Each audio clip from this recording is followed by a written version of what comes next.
640 million साल पहले अब जमीन पर ऑक्सीजन, पानी और सूरज की रोशनी मौजूद थी। आबोहवा की इंतहाई तब्दीलियां जारी थीं और जिंदगी की बका को नए इर्तिकाई मराहिल की राह पर गामजन करने के लिए मौजूद थीं। जिंदगी की इब्तदा ने प्रोकैरियोट्स और यूकैरियोट्स की एवोल्यूशन से आगाज किया। ये दोनों ऑर्गेनिजम्स एक दूसरे की कमियों की तलाफी करते और एक दूसरे को सपोर्ट करते और मजमूई तौर पर तरक्की करते रहे। इस अमल ने जमीन पर जिंदगी की मुमकिनात को बहुत बढ़ा दिया था। जिंदगी के फॉर्म्स अब यूकैरियोट्स के साइज से 10 लाख गुना बढ़ गए थे और एक प्रोकैरियोट के साइज से 1 ट्रिलियन गुना इजाफे तक पहुंच चुके थे। कसीरुल जहती जिंदगी यानी मल्टी सेलुलर लाइफ की इर्तिका में ये एक लंबी और अहम छलांग थी जो इस जमीन पर जिंदगी लगा चुकी थी। लेकिन यहाँ ठहरिए, अभी इश्क के इम्तिहान और भी हैं। 580 मिलियन साल पहले इस स्टेज पर जमीन पर नई नई उभरती हुई जिंदगी को एक और ग्लेशिएशन का सामना करना पड़ा और जिंदगी एक बार फिर बड़े पैमाने पर मादूम हुई और बहुत सी नई जन्म लेने वाली स्पीशीज इस सफे हस्ती से मिट गईं।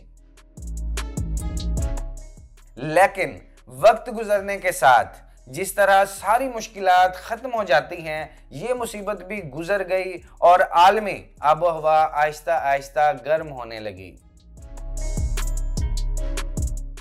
फास्फोरस और जिंदगी के लिए दूसरे जरूरी अज्जा क्लाइमेट सिस्टम के जरिए सर्कुलेट हुए और समंदर में जमा होते रहे। यह वो वक्त था जब इस रुए अर्ज पर एडियाकॉर्न के जानवर नमूदार हुए। डिकिसोनिया एडिकॉर्न फौना में आइकॉन की हैसियत रखते थे। इनमें से अक्सर की लंबाई 1 मीटर से ज्यादा थी।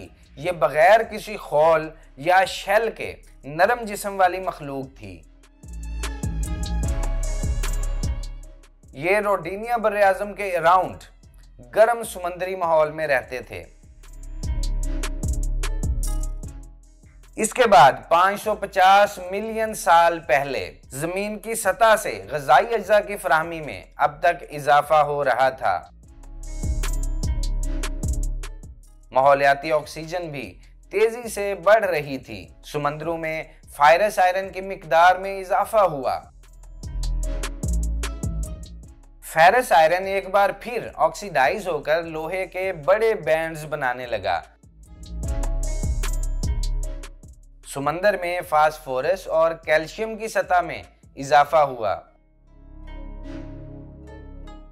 यूं जिंदगी इन एलिमेंट्स को इस्तेमाल करके हड्डियों और शेल्स पर मुश्तमिल जानवर बनाने के लिए तैयार हुई। मिसाल के तौर पर कैल्शियम ने दूसरे जानवरों से माइक्रो डिलीशन से हिफाजत में मदद ली। उनके जिस्म अपने गिर्द सख्त हिफाजती शेल बनाने के लिए कैल्शियम का इस्तेमाल करते थे। जिंदगी अपने माहौल में इन अनासर का इस्तेमाल करते हुए जिंदा रहने के लिए तैयार हुई। लेकिन इससे 1 करोड़ साल बाद, आज से 540 मिलियन साल पहले, यहां फिर से जमीन का माहौल जिंदगी की शक्ल को बदल देता है। ये जमीन आबोहवा के अदम इस्तेहकाम की एक और मुद्दत में दाखिल हुई। जमीन एक इंतहाई गर्मी और इंतहाई सर्दी के अदवार में बदल गई और ये दौर कई करोड़ सालों तक ऐसे ही चलता रहा। इन शदीद तब्दीलियों ने एडिकॉर्न फौना को खत्म कर दिया। बहरहाल अब जमीन पर नई नस्लें जाहिर होने वाली थीं। जमीन के अंदर से ताबकारी जिंदगी के इर्तिका में अहम किरदार अदा करती है।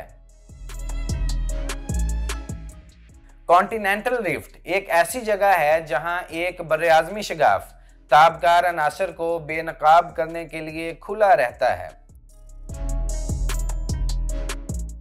ताबकारी जिंदगी के दरख्त में नई प्रजातियों और नई शाखों की तख्लीक को रोकता है। ये स्टेम एवोल्यूशन है जो बर्रे-आज़मी रिफ्ट में नई स्पीशीज पैदा करता है।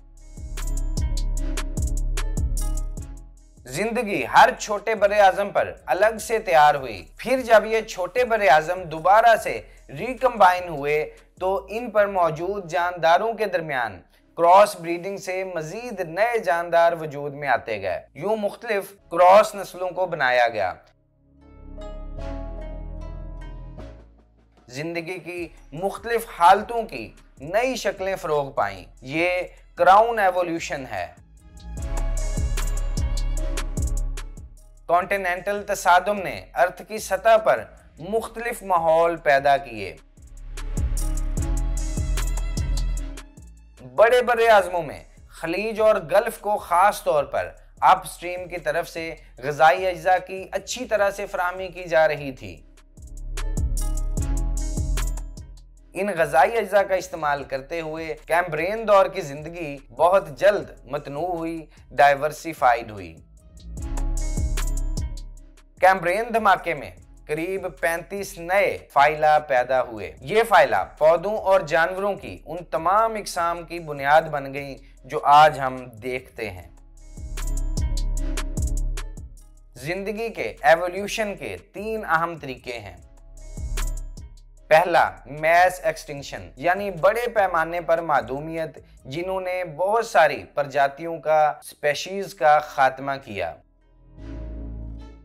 दूसरा, स्टेम एवोल्यूशन जिसने जीनियाती तगय्युरात को तेज किया। ये वो एवोल्यूशन का दौर है जब बर्रे-आज़म टूट जाते थे। और तीसरा, क्राउन एवोल्यूशन जो मुस्तकिल तौर पर जियो एवोल्यूशन को रोकता है। लिहाजा जिंदगी का इर्तिका आलमी अवामिल और बर्रे-आज़मों के इकट्ठे होने और टूट जाने की वजह से माहौलियाती तब्दीलियों से बहुत गहरा ताल्लुक रखता है।